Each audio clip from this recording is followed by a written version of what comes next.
Hello guys, welcome to my YouTube channel. Durga Puja পরিক্রমায় মথুরাপুরের সমস্ত প্যান্ডেলগুলোকে আমি একটা ভিডিওতে আবদ্ধ করলেও এই প্যান্ডেলটাকে আমি স্পেশালি আলাদাভাবে আপনাদের সামনে আনতে চাইছি।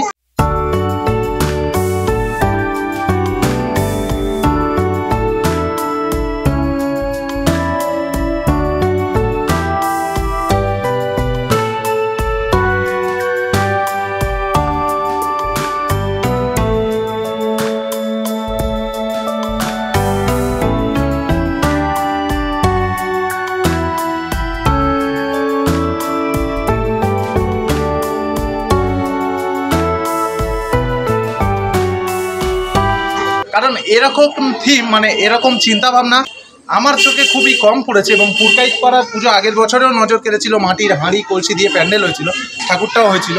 তো এবছর কিন্তু এখানকার থিম 2024-এ জ্ঞানের উমা।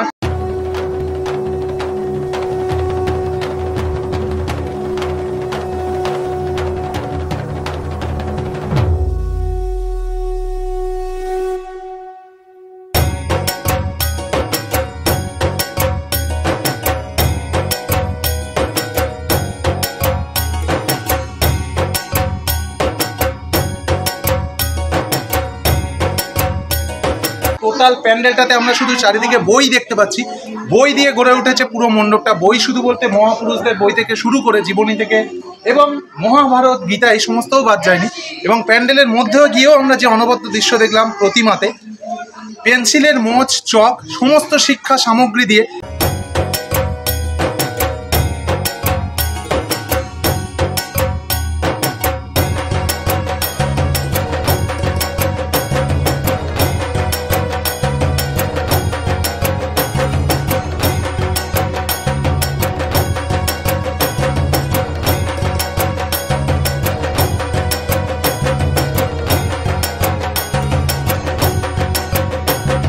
বাচ্চারা ধীরে ধীরে পেন্সিলগুলোকে কেটে কেটে অনেকগুলো বাচ্চা একসাথে এবং ক্লাবের সদস্যরা সবাই মিলে ঠাকুরটা করে তুলছে এবং তোমাদেরকে দেখাচ্ছি সেই মুহূর্ত। দেখতে থাকো, সঙ্গে থাকো। পুরকাইতপাড়া যুব গোষ্ঠীর পূজা।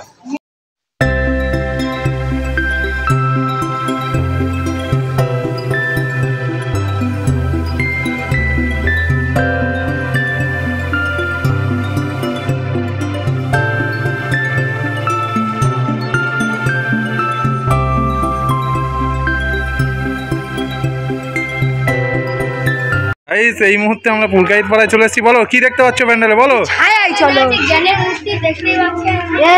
বল, লজ্জা পাচ্ছিস কেন, বল। আচ্ছা, তারপর তাও ভালো বলা হচ্ছে, বলো। পুরোটা বই দিয়ে সাজানো, বল বল। হ্যাঁ, থিমের নাম জ্ঞানের উমা। আর পুরো প্যান্ডেলটা বই দিয়ে সাজানো হয়েছে এবং চারিদিকে মনীষীদের ছবি। বলবি তো? এবার অর্পণ আমাদের ঠাকুরটা দেখাবে, চকের তৈরি ঠাকুর। চলো।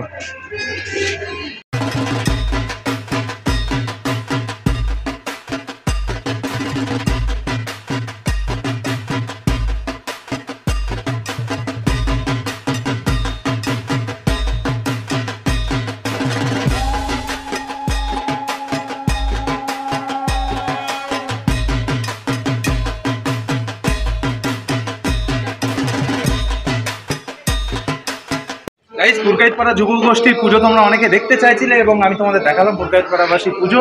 তো কেমন লাগলো আজকে ভিডিও জানাতে ভুলবেন না। পিছনে মনীষীদের ছবি নিয়ে ভিডিওটা এখানে শেষ করছি এবং প্রত্যেকের জীবনে এই মানুষগুলো পথ ধরে চলুক, সত্যের পথ ধরে চলুক এবং পুরকাইতপাড়া যুব গোষ্ঠীর পুজো দেখতে আসুন 2024-এ। ভালো লেগে থাকলে লাইক, কমেন্ট, শেয়ার করে দিন। টাটা।